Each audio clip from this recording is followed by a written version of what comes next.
Welcome back to the Journal Feed. My name is Nick Zelt, and this is the only place to be spoon-fed the latest and greatest of emergency medicine. Our team goes through the literature to find you the best articles so that you don't have to, and provides expert summaries no bigger than a spoonful so you can keep up with the ever-changing landscape of acute care medicine. This is the audio version of the past week's summaries, brought to you by the delightful Aaron Lacey, Rick Ramirez, and Clay Smith.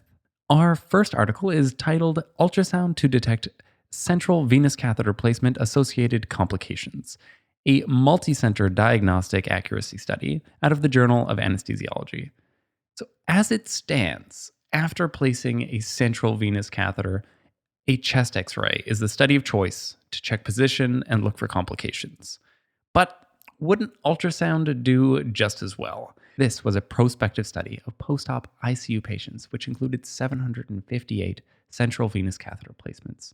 Malposition was determined by either directly visualizing the tip in the wrong place or by using a bubble study, looking for laminar flow of microbubbles to appear in the right atrium within 2 seconds. The sensitivity of ultrasound compared to chest x-ray for malposition was 70%, a confidence interval of 49 to 86%, and the specificity was 99%. Ultrasound detected 5 pneumothoraxes, while chest x-ray detected 11. However, since chest x-ray is actually a poor gold standard for pneumothorax detection, they looked at agreement between the two instead. Ultrasound and chest x-ray agreed on pneumothorax 98.9% of the time, with a kappa of 0.5. That's not a great kappa. They made the point that one malposition out of 758 placements was missed by ultrasound, while ultrasound and chest x-ray together detected all clinically relevant pneumothoraxes. They did not use ultrasound before line placement, and there was some thought that some pneumothoraxes may have been present before line placement. Here's our author Clay's take. He doesn't agree with the author's conclusions that, and I quote, ultrasound is an accurate diagnostic modality to detect malposition and pneumothorax. Just wasn't true.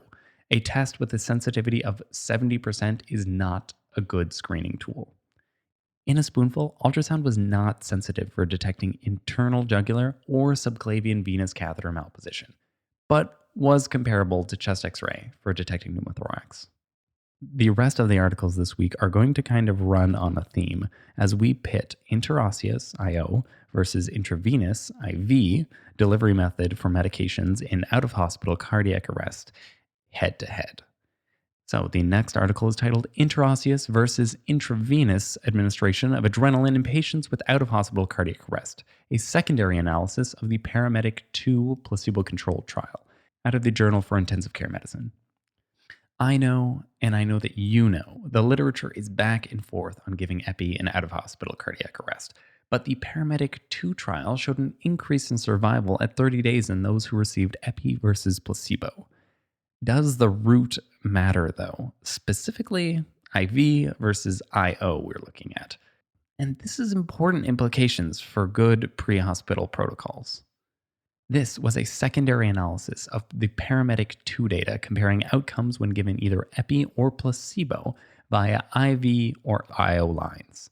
About 30% of the treatment and placebo groups, with an N over 1100, received either epi or placebo through IO lines. The primary outcome of survival at 30 days and the secondary outcome of favorable neurological outcome at discharge had no statistical difference in adjusted odds ratios between IV and IO. Another secondary outcome, return of spontaneous circulation at hospital handoff, was significantly similar between the two groups, with adjusted odds ratios of 4.07 for IV and 3.98 for IO. It should be kept in mind that in the pre-hospital protocol for this study was that the IO route would only be used after failed or predicted difficult IV access. But first attempt success was high for the IO group at 94.8% versus 81.6% for IV, which our author Aaron points out can kind of make you wonder what the effect might be to default to IO instead of IV for out-of-hospital cardiac arrest, similar to the use of a bougie as a first-pass device for all airway attempts.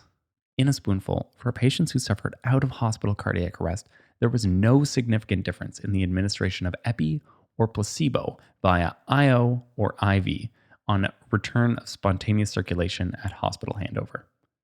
The next article, still in our theme, is the intravenous versus interosseous adrenaline administration in an out of hospital cardiac arrest, a retrospective cohort study out of the Journal of Resuscitation.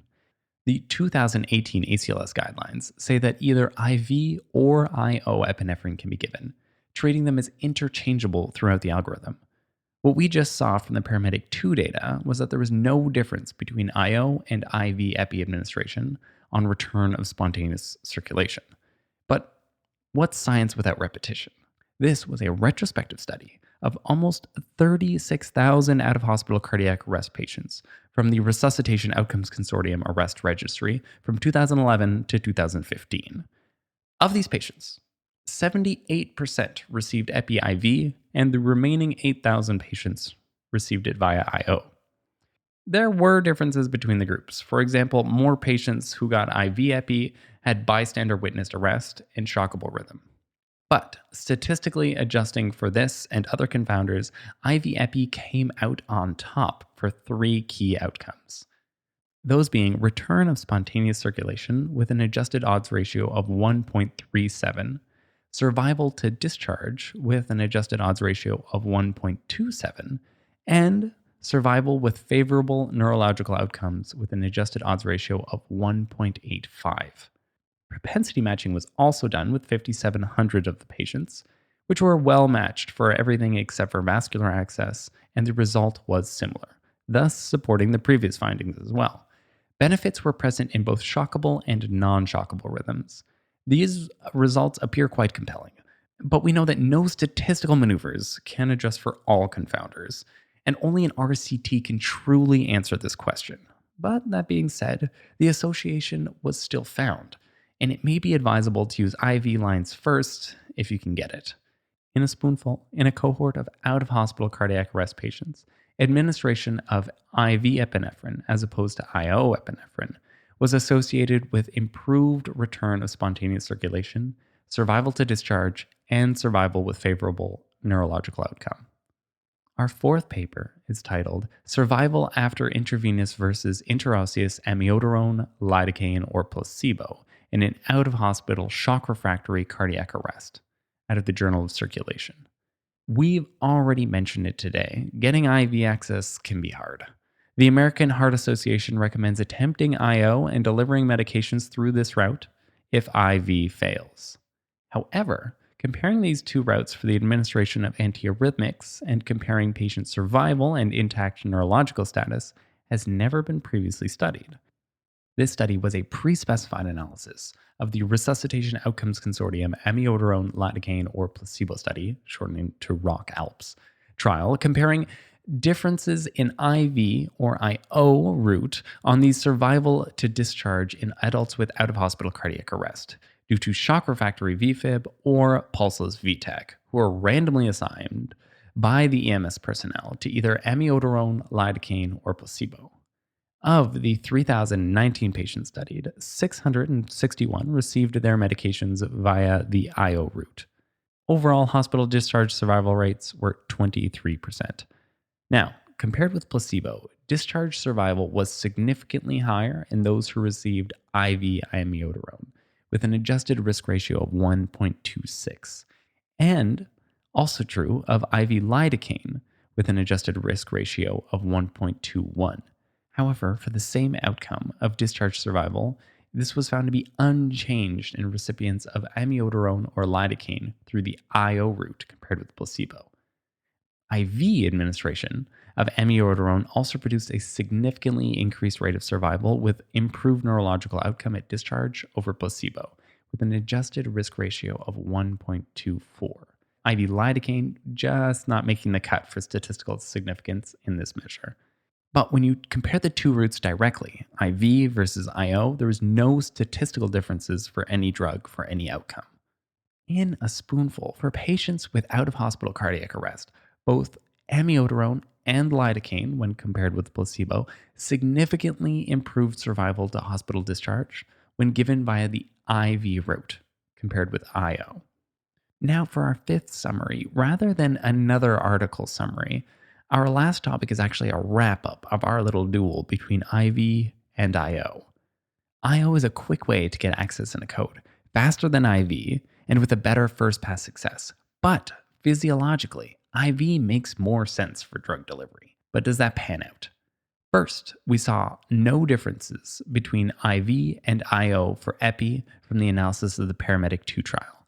No difference comparing the two for 30-day survival. However, it's hard to ignore that there was an association with improved survival at 30 days when epi was given IV, but no association with improved survival when given IO. Next, we saw a trial where IV epi looked better, showing a clear association between improved return of spontaneous circulation, 30-day survival, and survival with good neurological outcomes when epi was given IV as opposed to IO. Lastly, we saw that IV administration of antiarrhythmics looks better. The ROC-ALPS reanalysis showed administration of IV amiodarone or lidocaine was associated with improved survival to discharge, but intraosseous administration of the very same medications was not. To get to the bottom of this, our man Clay found several other retrospective studies favoring IV. Now, the mighty Cochrane has yet to pass judgment, but a meta-analysis from Spain reviewed 5 retrospective studies, 4 of which we've alluded to, and found that IO access was, and I quote, related to poorer outcomes in terms of return of spontaneous circulation and survival at hospital discharge, end quote. The return of spontaneous circulation having an odds ratio of 0.69 and worse survival to discharge an odds ratio of 0.65. So, observational data seems to favor giving medication IV during arrest rather than IO. But keep in mind that IO is faster, and if IV doesn't work out, do not hesitate. In a spoonful, from the best evidence available, it looks like giving medications during arrest is best done intravenously instead of intraosseously. And that's it for the journal feed for this week. Links to all the articles summarized can be found at journalfeed.org, where, if you'd like, you can also sign up for our newsletter and get these spoon feeds through your email every day. We love to keep up with the latest research. We'd love to help you do the same, one spoonful at a time. Thank you.